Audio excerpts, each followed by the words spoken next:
The dress had cost me 4 months of a major's salary, and I was standing in front of a mirror in Charleston when my mother called to tell me my wedding didn't matter as much as my sister's housewarming party. That's the sentence that broke something in me that 13 years of deployments never touched. I want you to sit with that for a second, because I did. I stood there in white silk with pins still in the hemphone pressed to my ear, waiting for her to say she was joking. She never did. What happened next is the reason my family spent this Thanksgiving alone. My name is Ruby Henderson.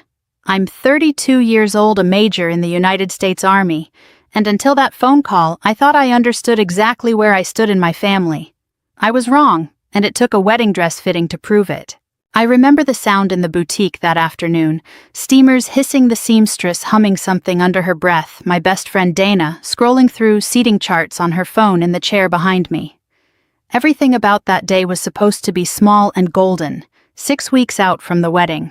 Venue locked in since last spring. The little stone chapel outside Savannah my grandmother used to take me to as a kid. Guest list finalized. My unit had already started requesting leave. Sergeant Alvarez flying in from a training rotation in Germany, my old roommate from West Point coming straight from Seoul.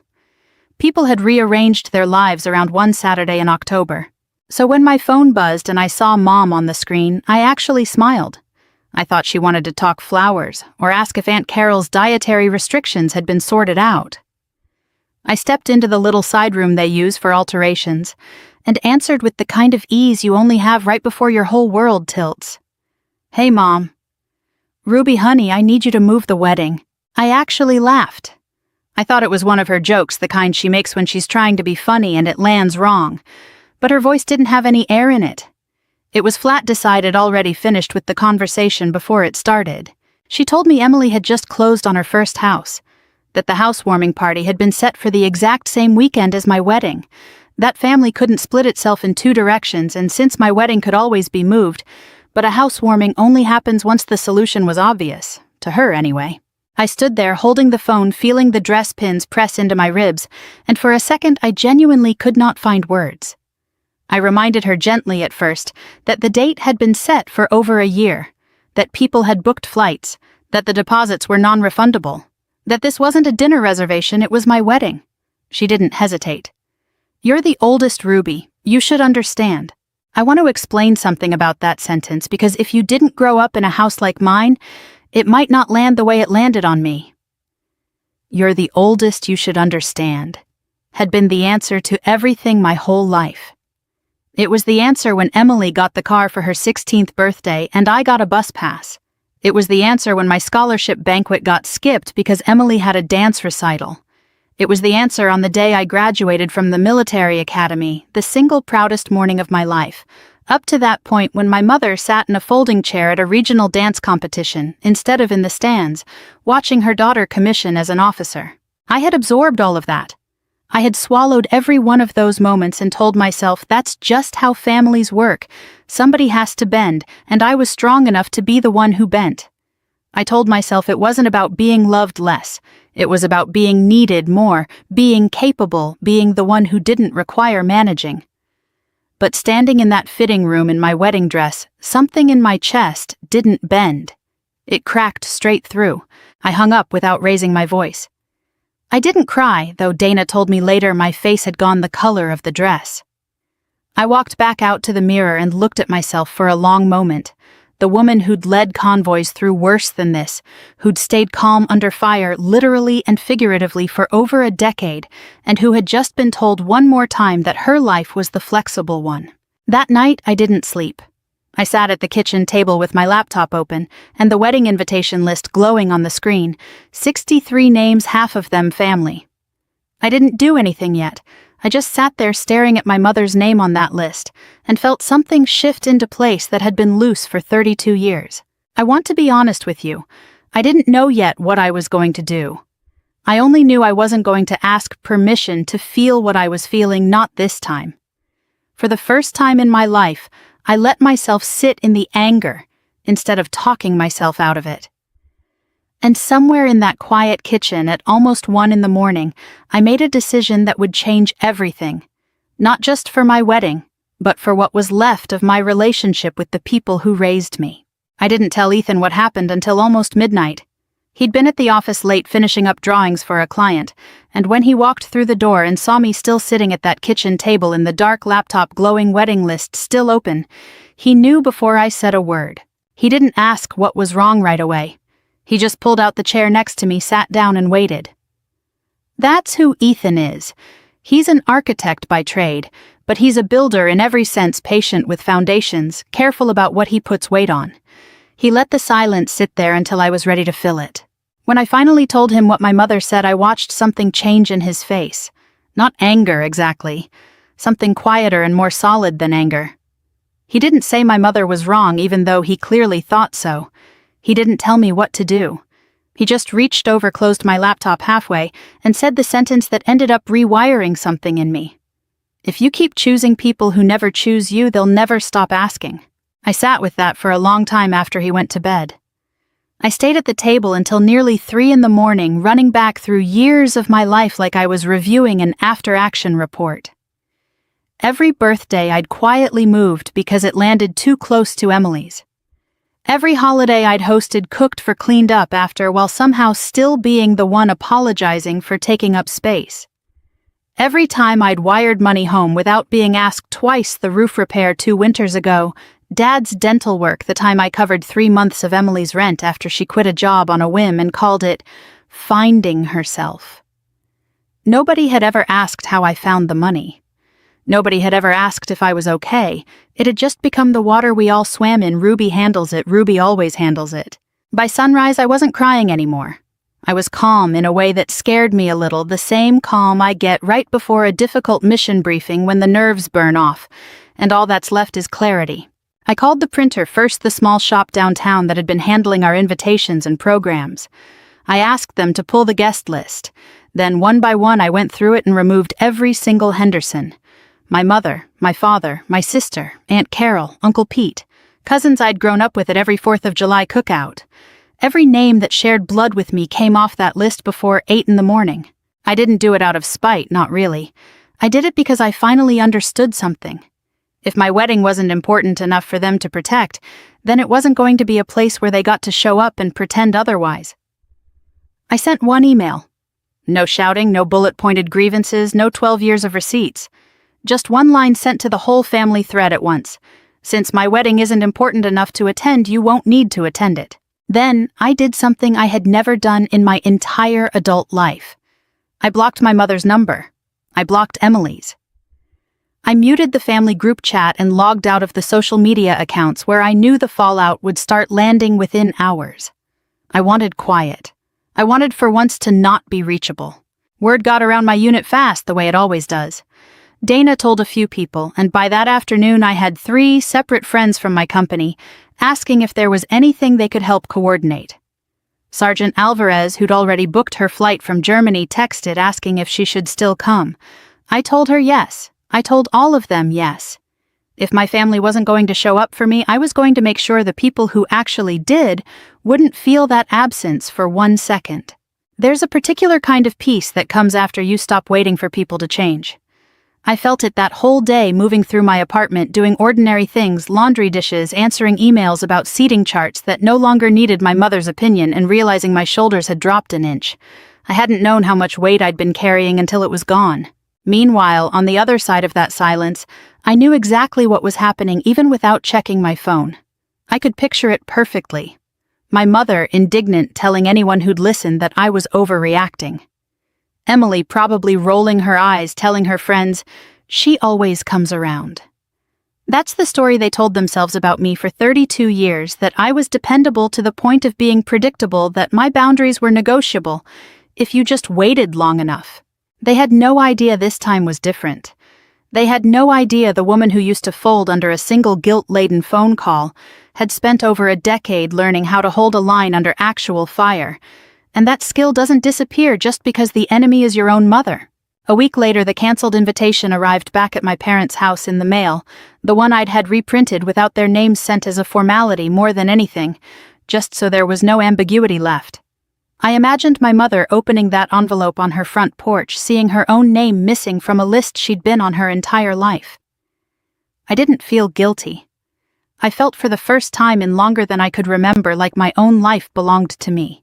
The calls started within an hour of that invitation landing in her mailbox, and they didn't stop for days. I know because Dana kept checking my phone for me, screening for anything urgent, watching my mother's name light up the screen over and over like a siren that refused to run out of battery.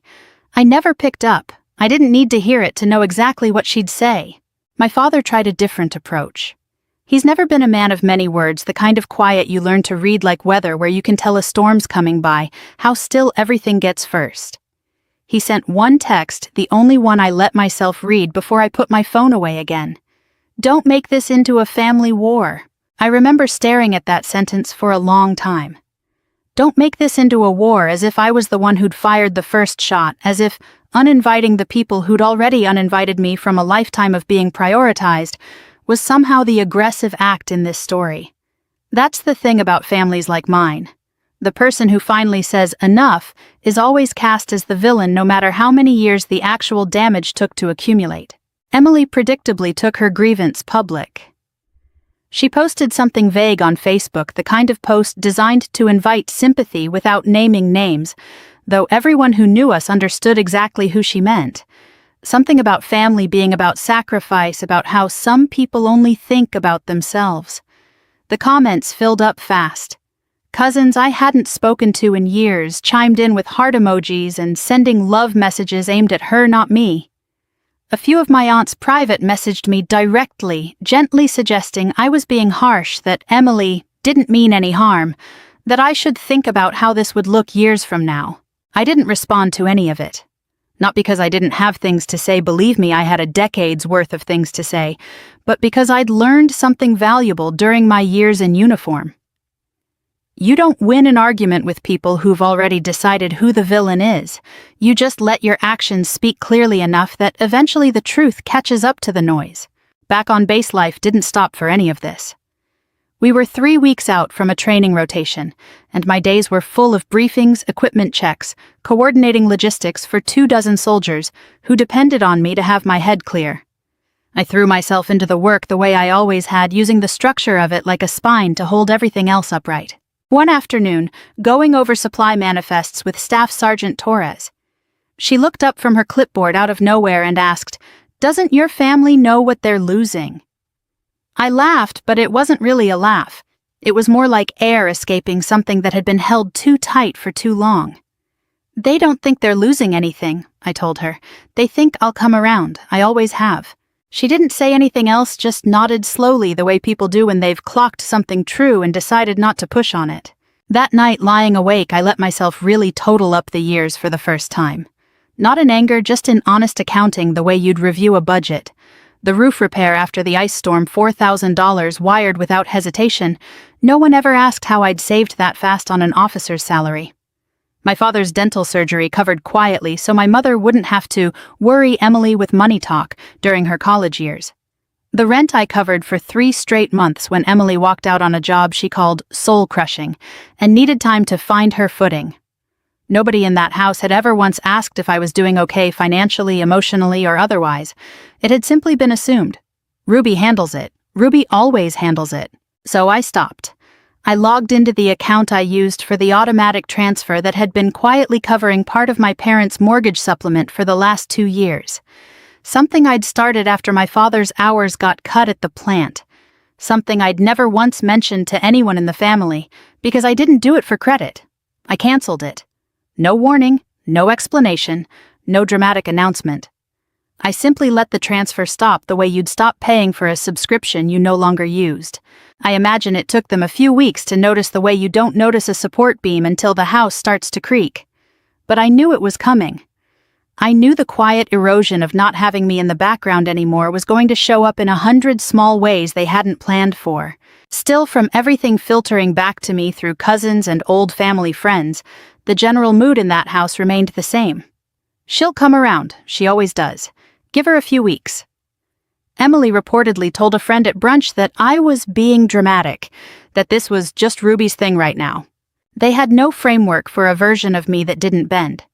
32 years of evidence told them I always would. What none of them understood, what none of them could have understood, because I'd never let them see the toll it took, was that the woman who used to apologize for asking for anything had spent the last decade learning to hold her ground under conditions far worse than a family group chat. The wedding was 4 weeks away, and for the first time in my life I wasn't dreading what my family would think of the day. I simply wasn't thinking about them at all. The morning of my wedding, Savannah gave me the kind of light you only get in early October. Soft gold low across the marsh grass, the air finally cool enough to breathe without your lungs feeling coated in humidity. I woke up in the little bed and breakfast 2 blocks from the chapel, and for the first few seconds before my mind caught up with the date, I just lay there listening to Dana moving around in the next room, humming something off-key while she ironed a dress.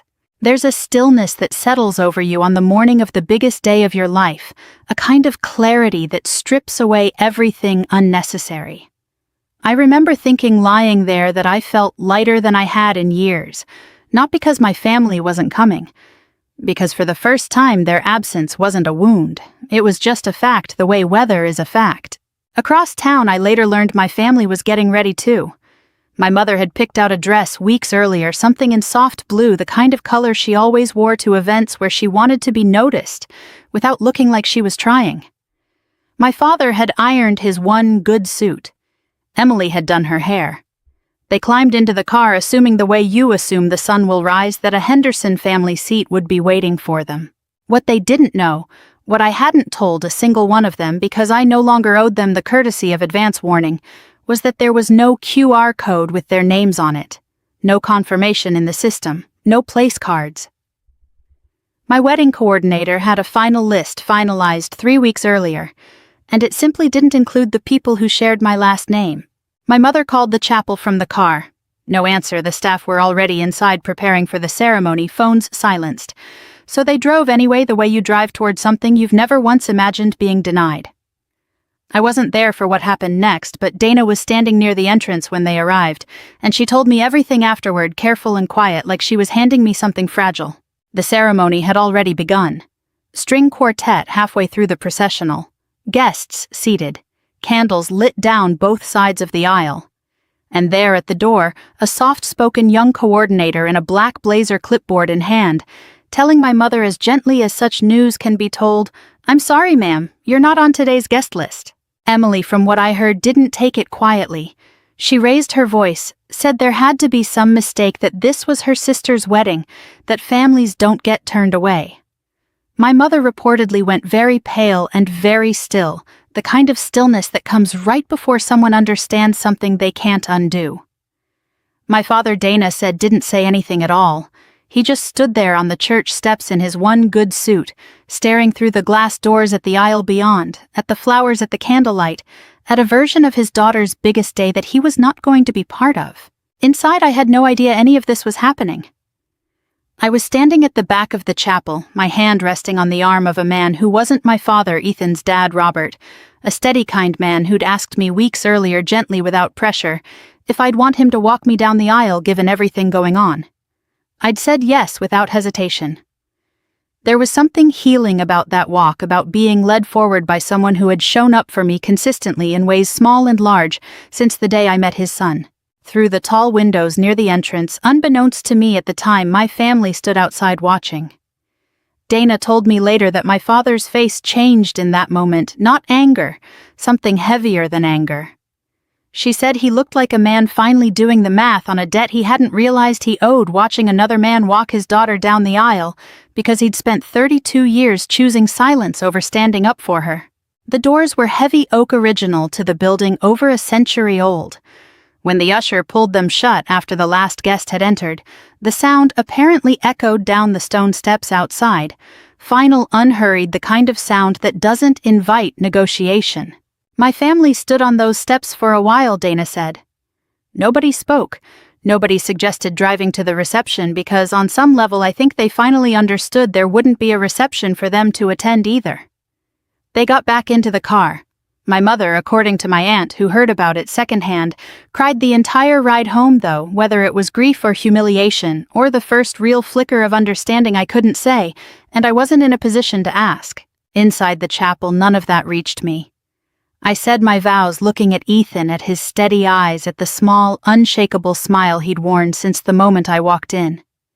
I felt the weight of the ring go onto my finger, and felt for the first time in longer than I could remember entirely present, not managing anyone's feelings, not scanning the room for who might be unhappy, not performing gratitude for people who'd never once performed love for me. When the doors of that chapel closed that afternoon, they closed on more than just a ceremony. They closed on 32 years of being the one who understood, the one who bent, the one who forgave first and asked questions never. Outside, my family stood in the quiet October light, finally on the other side of a door they'd always assumed would open for them. I didn't hear about the specifics of what happened outside that chapel until Dana filled me in weeks later, safely tucked away on my honeymoon, far enough removed that the details landed like something that had happened to someone else's family. But back in Savannah, life for the Hendersons kept moving, and not in the direction any of them expected. Emily's housewarming, the party that had started all of this, the party my mother had decided was worth sacrificing my wedding for, happened the following weekend. According to my aunt, who still felt obligated to keep me in some kind of informational loop, even after everything, it was a smaller gathering than planned. A handful of friends showed up. Nobody could stop talking about what had happened at the chapel. Emily had spent months planning a party meant to be the center of everyone's attention, and instead she spent the whole afternoon fielding questions about her sister's wedding, about why the family had been turned away at the door, about whether the rumors were true. The housewarming she'd fought so hard to protect ended up being remembered by exactly no one for the house. It was remembered for the door that didn't open.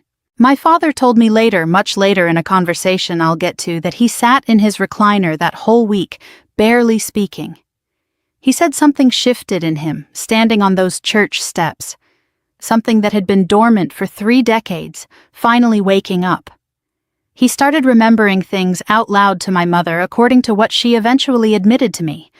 Remembering who had organized every Thanksgiving for the last 10 years, who drove 2 states over every Christmas to make sure their tree got put up before anyone else arrived, because Linda always said she just didn't have the energy that time of year.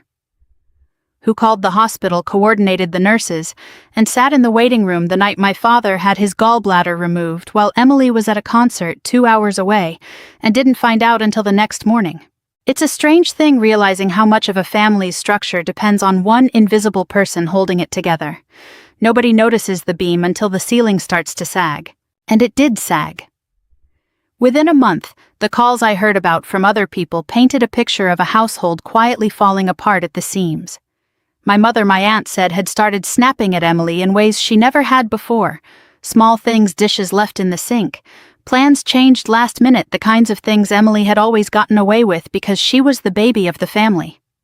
Except now, there was no Ruby smoothing things over in the background. No Ruby quietly picking up whatever got dropped. The dropped things just stayed on the floor. Emily, for her part, apparently started resenting the attention shift too.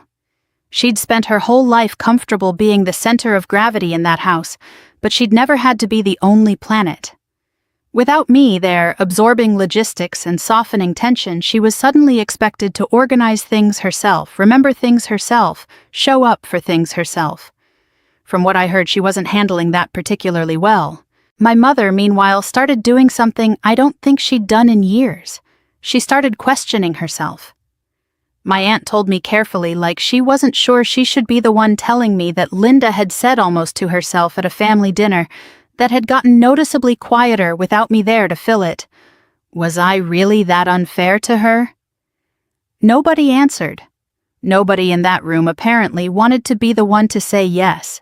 I want to be honest about how I felt hearing all of this tucked away on a beach somewhere with my new husband phone mostly off the wedding ring still unfamiliar and warm on my finger. I didn't feel triumphant. I want people to understand that clearly, because revenge stories often get told like the villain's suffering is the whole point, like watching someone else's world crumble is supposed to feel like justice settling into place. It didn't feel like that. It felt like grief, honestly. Grief for the family I'd wanted them to be all along, the one that would have shown up without needing to be taught a lesson first. But underneath the grief, there was something else too. Something steadier.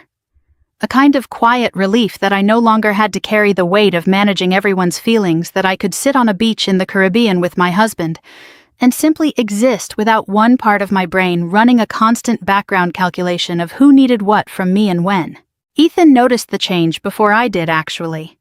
About a week into the honeymoon, he caught me laughing at something small, a joke he'd made about the hotel's terrible coffee, and he stopped and just looked at me for a second. "What?" I asked. He shook his head, smiling.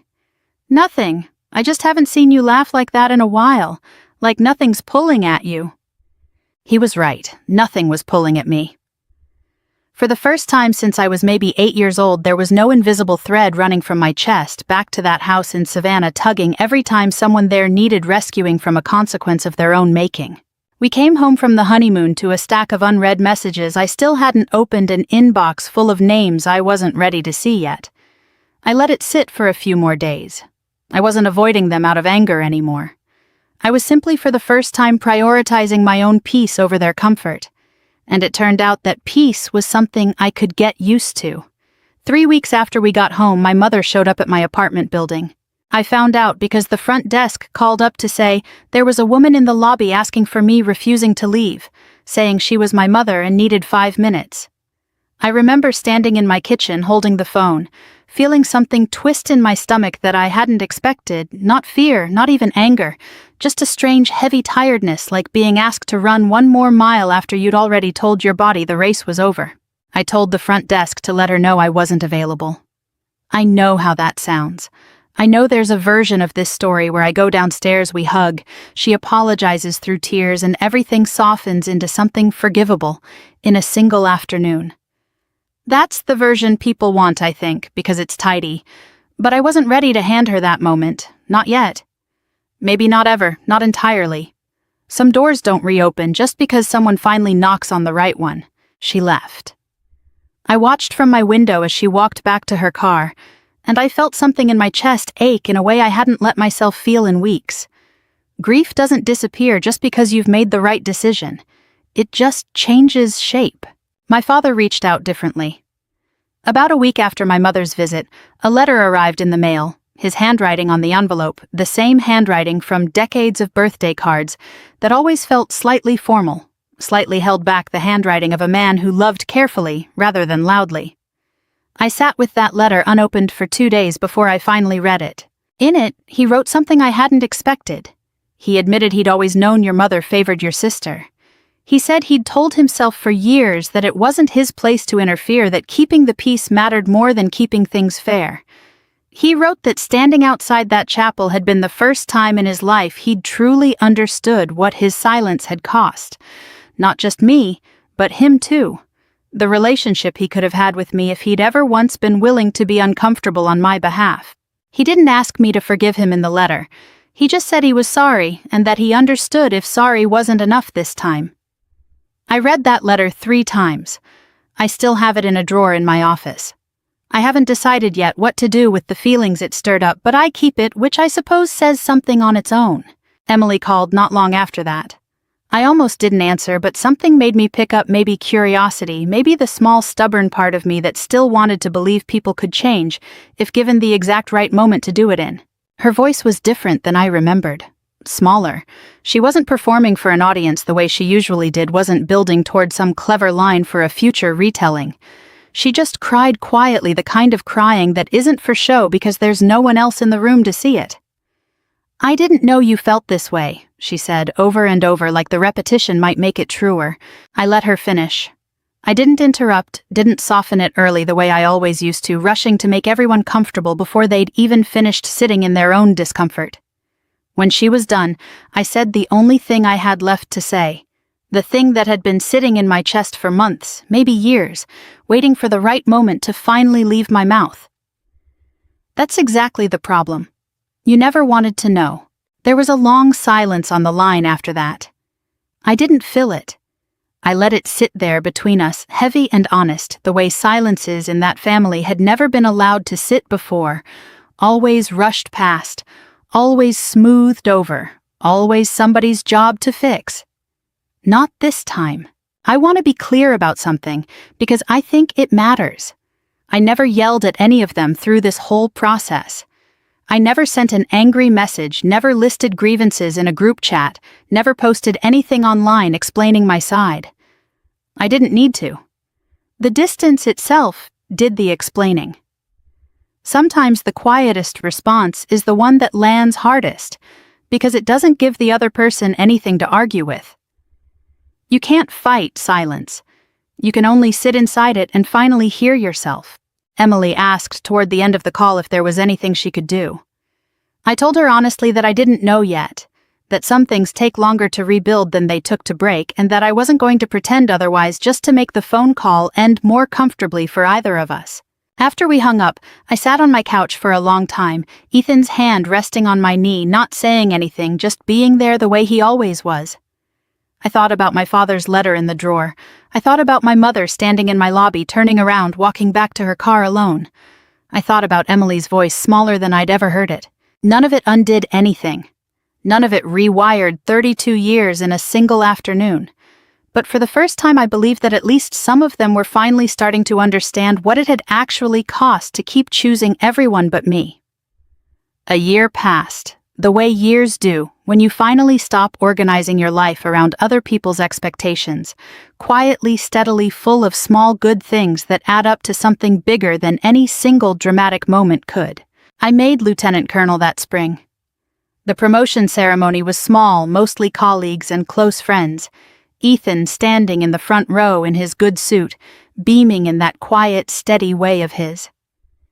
My family found out through Facebook the way distant acquaintances find out things. Now a photo posted by a friend from my unit, a caption congratulating me on the new rank. Nobody in my family called, nobody sent flowers, and for the first time that absence didn't ache the way it used to.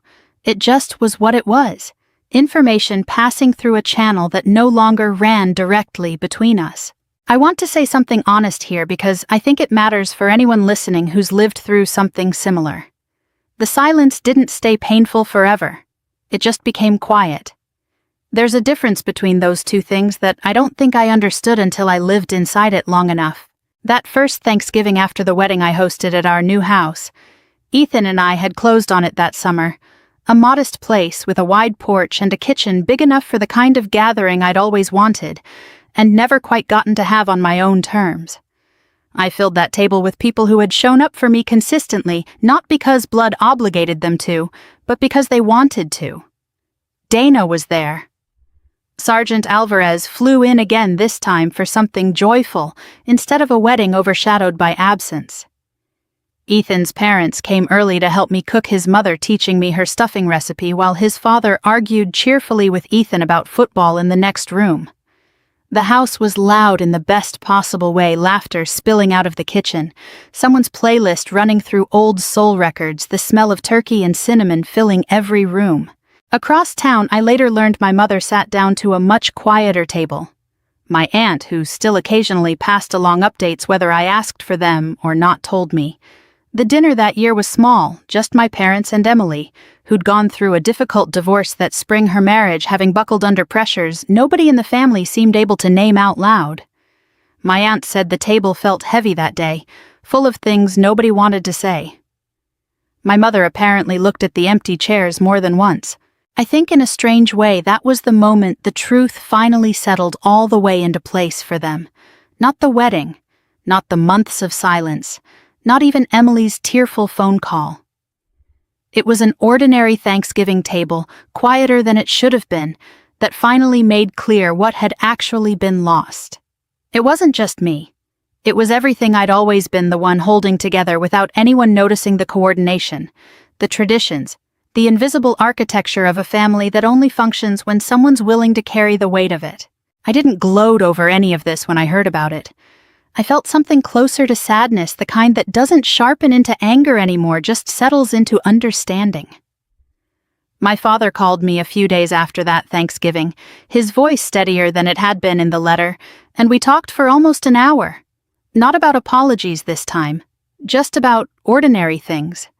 His garden, a book he'd been reading. The kind of conversation that doesn't try to fix everything in one sitting, but starts carefully to build something new instead. I don't know yet what my relationship with my mother will look like in 5 years. I don't know if Emily and I will ever be close the way sisters are supposed to be in the stories people tell. But I know I'm no longer the one responsible for making any of that happen on a timeline that isn't mine. What I learned through all of this is something I don't think you can learn anyway except the hard way. People will keep asking you to bend as long as you keep bending. It's not usually cruelty, not exactly. It's just comfort. The comfort of assuming the person who's always shown up will always show up without ever having to examine why, without ever having to say thank you. Love without respect can survive for a long time on inertia alone. But it isn't actually love holding it together. It's habit, and habits break the moment someone finally decides to stop feeding them. I didn't set out to teach my family a lesson. I want to be honest about that too. I only wanted for the first time in my life to choose myself without asking permission first. Everything after that, the empty chairs, the quiet apologies, the slow, uncertain rebuilding was simply what happens when a family finally has to reckon with what they took for granted for far too long. People always think you'll stay because you've always stayed. The hardest lesson my family ever learned was that love without respect doesn't last forever. I didn't make them feel abandoned. I simply stopped abandoning myself. If this story meant something to you, I'd love to know where you're watching from tonight. Drop it in the comments below. And tell me if you've ever had to choose yourself the way I did. We share stories like this every single day, real ones, about the families we come from and the boundaries that save us. So subscribe if you don't want to miss the next one. Let's keep going on this journey together.